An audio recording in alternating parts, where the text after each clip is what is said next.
जिस रब ने चांद बनाया, सूरज बनाया, ज़मीन बनाई, आसमान बनाया, सितारे बनाए,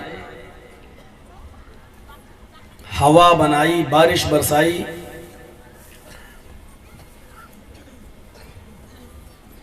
फिर उसने दुनिया में इंसानों को भी पैदा किया, तो क्या इन सब चीज़ों का मकसद सिर्फ यही है कि हवा से इंसान फ़ायदा उठाए, बारिश से इंसान फ़ायदा उठाए, ज़मीन से फ़ायदा उठाए, आसमान से फ़ायदा उठाए, चांद और सूरज से फ़ायदा उठाए और मरकर चला जाए और फिर उसके बाद उसका वजूद ख़त्म?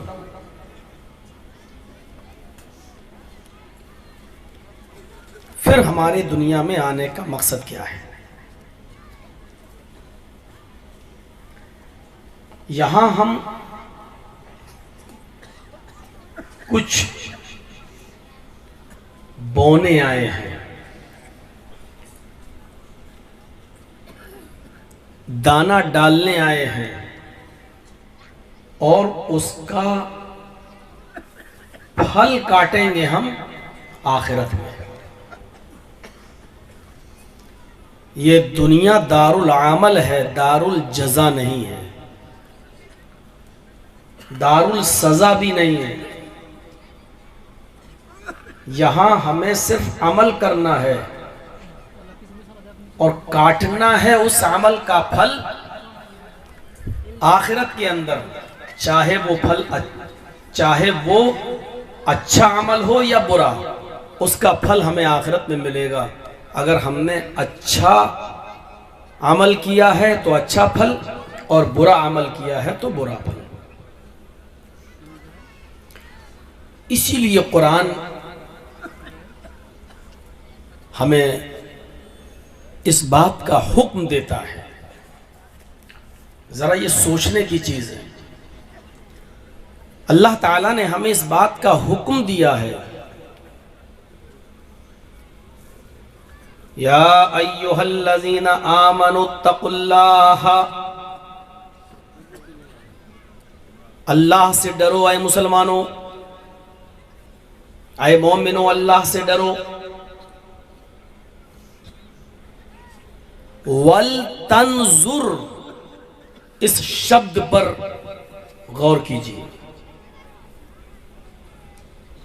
वल तंजुर नफ्सुम मा कद्दमत लिगद, हर इंसान को सोचना चाहिए, हर इंसान को गौर करना चाहिए कि उसने कल के लिए क्या तैयारी की है। मा कद्दमत लिगद, उसने कल के लिए क्या भेजा है, उसने कल यानी कयामत के दिन के लिए क्या सेंड किया है, क्या कमाया है। वो जुमला छोड़ दो, या अय्युहल्लज़ीना आमनू, मुखातब हम ही लोग हैं। आए मोमिनो, आए मुसलमानों, पहली चीज क्या बताई जा रही है? सोचो, पहले दिमाग से काम लो। हर नफ्स को, हर इंसान को सोचना चाहिए। क्या सोचना चाहिए? पहले फिक्र बदली जा रही है, पहले सोच को कन्वर्ट किया जा रहा है, पहले हमारी अक्ल को, हमारे दिमाग को, हमारे सेंस को झंझोड़ा जा रहा है कि पहले गौर करो, सोचो। हर मनुष्य को, हर इंसान को सोचना चाहिए। मा कद्दमत लिगद, उसने कल कयामत के दिन के लिए क्या तैयारी की है। बिल्कुल साफ माना यह हुआ कि जो सोचेगा वो तैयारी करेगा कयामत के दिन की, और जिसके पास बुद्धि ना हो, अक्ल ना हो, वो कयामत के दिन की कोई तैयारी नहीं कर सकता। अब हम ये देखें कि हमारी बुद्धि, हमारी अक्ल, हमारा सेंस, हमारा माइंड, हमारा दिमाग क्या कयामत के दिन के लिए कुछ सोचता है या सिर्फ दुनिया ही के बारे में सोचता है?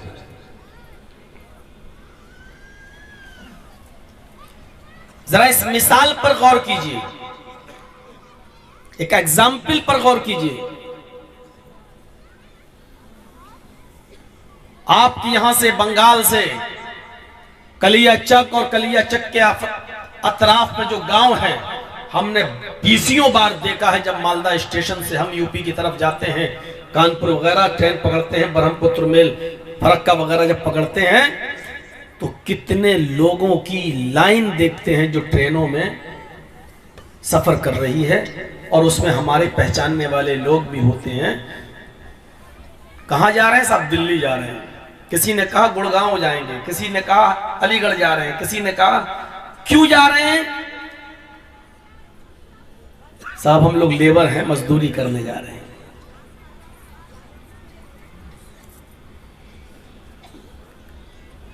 आप अपने बीवी और आप अपने बच्चों को छोड़कर दिल्ली, हरियाणा, पंजाब, राजस्थान क्यों जा रहे हैं? कोई रीजन तो होगा।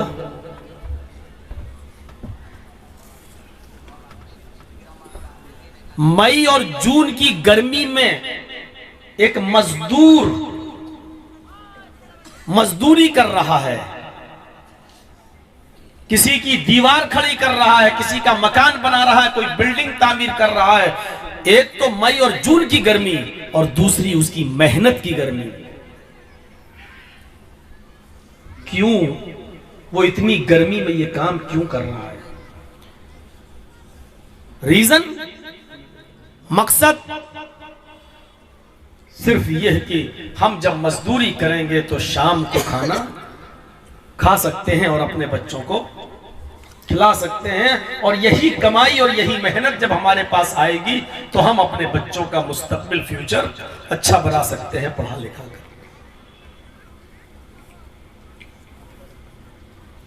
सख्त सर्दियों में एक किसान उठता है, जमीन के सीने को चीरता है, उसमें दाना डालता है, बैल गाड़ियों से हल जोतता है या ट्रक से हल जोतता है।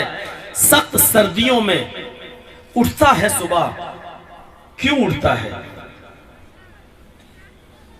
इतनी ठंड बर्दाश्त क्यों कर रहा है वो? क्या रीजन है, क्या मकसद है, क्या कारण है? उसको मालूम है उठेंगे नहीं तो अनाज कैसे पैदा होगा। खेतों में धान, गेहूं, सब्जी, मक्का, ये सब कैसे पैदा होगी? और जब ये चीज पैदा नहीं होगी तो हमारी इनकम कहां से होगी? और जब इनकम नहीं होगी तो हम अपनी बीवी और बच्चों को कैसे पालेंगे? आपका 5 साल का बच्चा, 6 साल का बच्चा स्कूल पढ़ता है, 8 बजे का स्कूल है।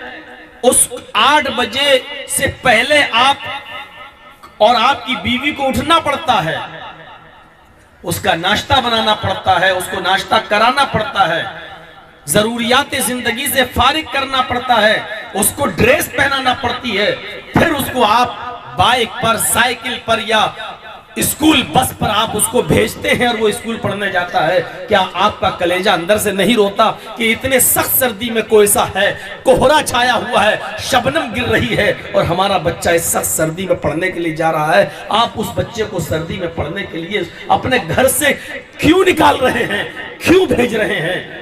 क्या रीजन है? सिर्फ यही कि अगर ये जाएगा नहीं तो इसका फ्यूचर कैसे संभलेगा। आज तकलीफ उठाना पड़ेगी तभी ये डॉक्टर बनेगा, इंजीनियर बनेगा या कुछ बन सकता है।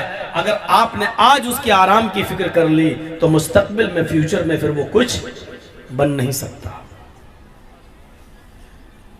ताज्जुब है, आश्चर्य होता है, हम अपनी जिंदगी में ये सब देखते हैं तो फिर उस फ्यूचर के बारे में हम क्यों नहीं सोचते हैं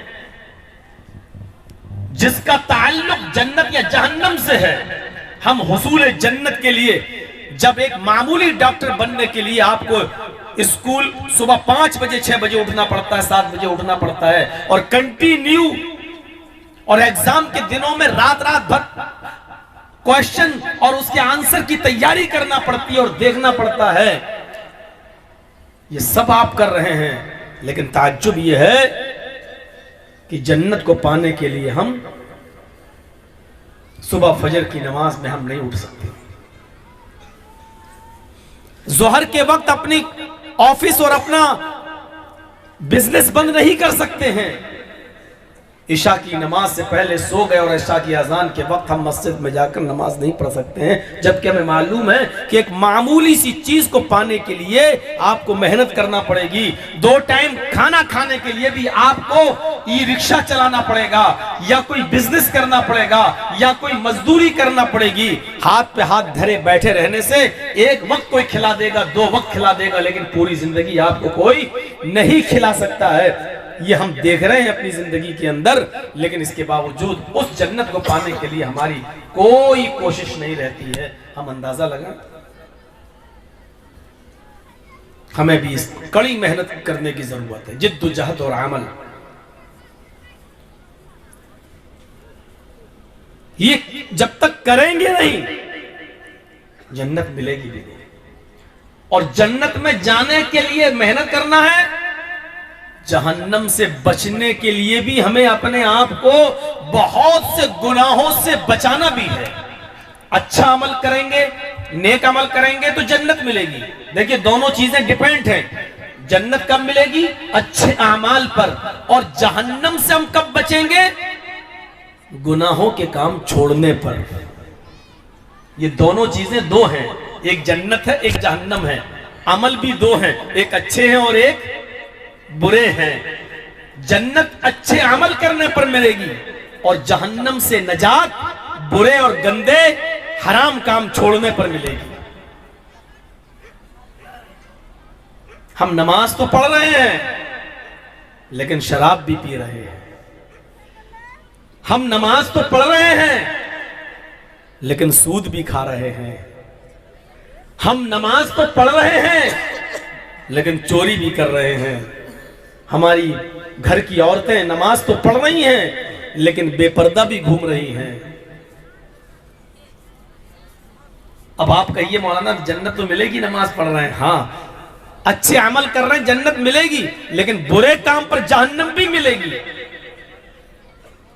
अब जब बुरे कामों की सजा जहन्नम में भुगत लोगे, सह लोगे, और फिर राई के दाने के बराबर भी ईमान होगा, तब अल्लाह जहन्नम की सजा देने के बाद फिर आपको वहां से निकालकर जन्नत के अंदर दाखिल करेगा। उसकी भी शर्त यह है कि अगर हमारे दिल में राई के दाने के बराबर भी थोड़ा सा भी अगर ईमान होगा तो। लेकिन थोड़ा सा भी ईमान हमें दिखाई नहीं देता है मौलाना, थोड़ा सा भी ईमान नहीं दिखाई देता है। मुझे तो नहीं दिखाई देता। थोड़ा सा ईमान किसे कहते हैं? छोड़ दीजिए बहुत ज्यादा ईमान, उसमें तो कोई नहीं आएगा। थोड़ा सा ईमान क्या है? चलिए थोड़े से ईमान को देख लेते हैं। थोड़ा सा ईमान ये भी हमारे अंदर है कि नहीं, चलो इसको देख लेते हैं। अल्लाह के नबी ने फरमाया, मन रआ मिनकुम मुनकरन फलयुगय्यिरु बियदी। जब कोई बुराई अपनी आंख से देखो तो उसको अपने हाथ से दूर कर दो, अपने हाथ से मिटाओ। जो भी कोई बुराई देखो तो उसको अपने हाथ से रोक दो। क्या हम बुराइयों को देखकर अपने हाथ से रोकते हैं? सुबह मौलाना जर्जिस को कलिया चक लेके चलिएगा, चौरंगी पे जाते ही आपको चौराहे पर मुसलमान लोग लाटरी बेचते हुए दिखाई देंगे, टिकट, जो हराम है। और ये बिजनेस करने वाले मुसलमान हैं। अब जर्जीस साहब उसकी लाटरी उठा के फाड़ने लगे तो क्या अंजाम होगा बीच चौराहे पर? आप कहोगे ये क्या कर रहे हो? अब जर्जीस साहब चिल्ला रहे हैं हराम है। अरे हराम है तो जलसों में बोलो, यहां तुमने उसकी लाटरी क्यों फाड़ दी? साहब गलत काम है। गलत काम है तो सुन तो लेते हैं तुम्हारी 2 घंटा। इधर किसी का तुमने नुकसान क्यों किया? अपने हाथ से उसकी लाटरी फाड़ने की ताकत नहीं है मेरे अंदर।